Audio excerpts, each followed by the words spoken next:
Introducing on my show now, we have I'd like to invite a young lady onto my program who's definitely making a name for herself in the world of pop and country. I have Jessica Towler joining me for a little chat. How are we doing, Jessica?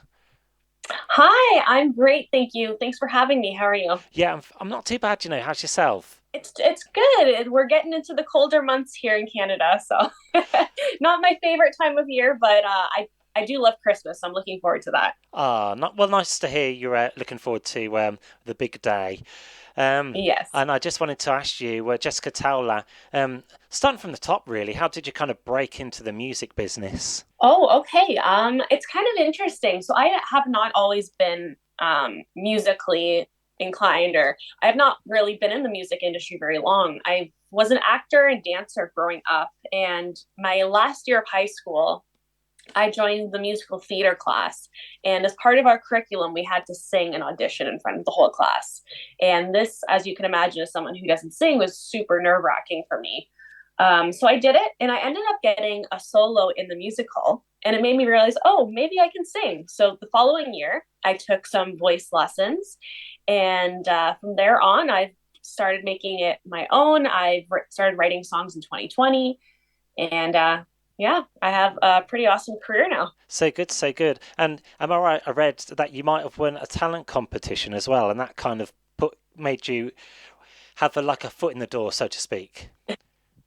Yeah, so about maybe a year after I started taking vocal lessons, my vocal coach suggested this contest held by Kia Canada, the car company, where you just had to upload a video of yourself doing a talent. It could be anything. So I uploaded a video of myself singing Elvis's "Can't Help Falling in Love," and I got lots of votes worldwide, and I ended up winning a car for a year and $10,000.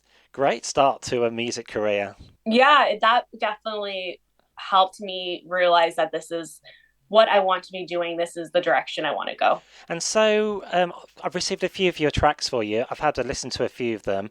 I Don't Like Your Boyfriend got an interesting song title there. Is that based on a true story? Yeah, it actually kind of, yes.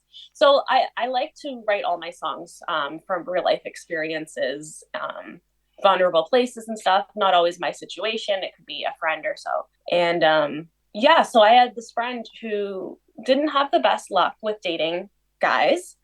She's absolutely amazing, and it broke my heart seeing her get hurt by these guys. So I went into a Zoom songwriting session with another singer songwriter from Canada, Jessie T, and I brought the idea to the table, and we rolled with it. It ended up coming out to be an awesome song, and I'm really happy and proud of it because it's doing really well right now. Glad to hear it. And I've said it before on my show. I'll say it again. What I like about the country music, whether it's classic country or modern country, is a storytelling. Yes, I think that's why I fell in love with country music is the storytelling of it all. My biggest inspiration growing up as well as now as a songwriter and performer is Taylor Swift and the way she's able to turn her life into musical art. And I find that very beautiful. And it's something that I hope to be able to achieve as well as she has one day. Yeah, very popular Taylor Swift of the modern age, actually. Wow, fantastic. Because you know your song "I Don't Like Your Boyfriend" does remind me of Taylor in places. You know, along the lines of love story. Yeah, I've taken some inspiration from her. I definitely wanted to keep it original because you never want to copy an artist and you want to have your own original Mm. sound and story. But definitely there are some parts of it that were inspired by her. Mm. And in your music as well, your voice has a beautiful tone as well. It certainly comes through when you're singing. Thank you. Yeah, that really means a lot. Like I said, I haven't always sang, like I didn't really start singing lessons until I think 2015. So it's still somewhat new to Mm. me. So And I know on in the track "I Don't Like Your Boyfriend," which will play very shortly, you hit one of the top note. You hit one of the top notes so perfectly. thank you. Yeah, I recorded that in the studio last spring and I had an absolute blast recording that song. I love playing around with the notes and embellishments and making really cool sounds come out. Mm. It's a lot of fun.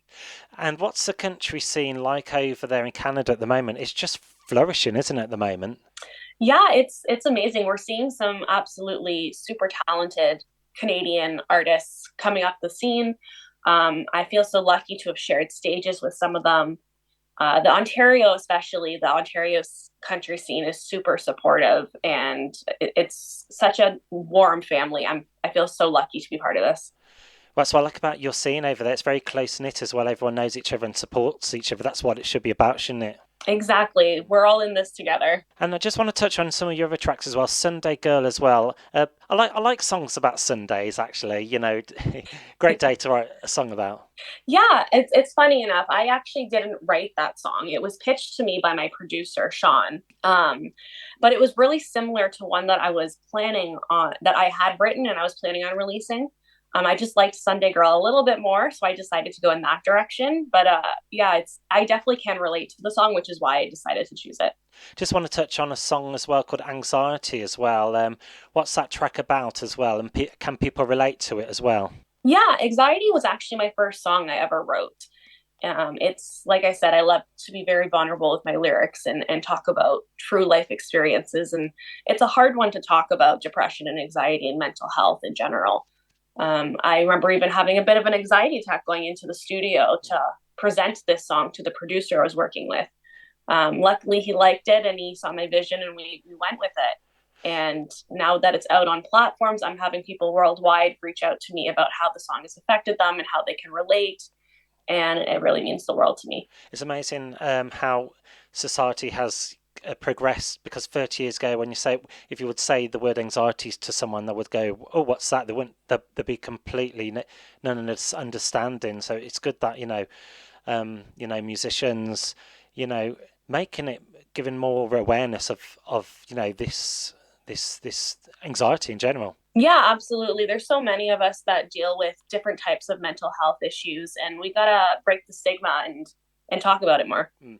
And in this track as well, is it an acoustic track, acoustative? So I have two versions of the track. So originally when I wrote it, it was like a very slow acoustic song, and my producer kind of popped it up a little. We did a more electronic sound to it for the first version of it.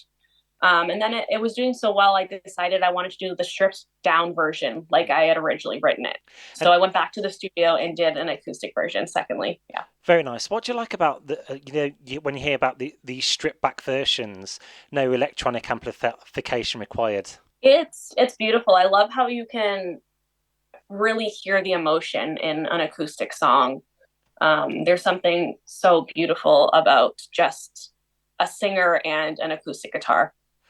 That's great. Well, that's all I wanted to ask you for today, actually, on the interview. It goes so quickly, but all I need to do is say thank you and let's get one of your tracks played on my radio. Thank you so much for having me, and I hope everyone likes my new single. Great. Thank you for joining me, Jessica Towler there.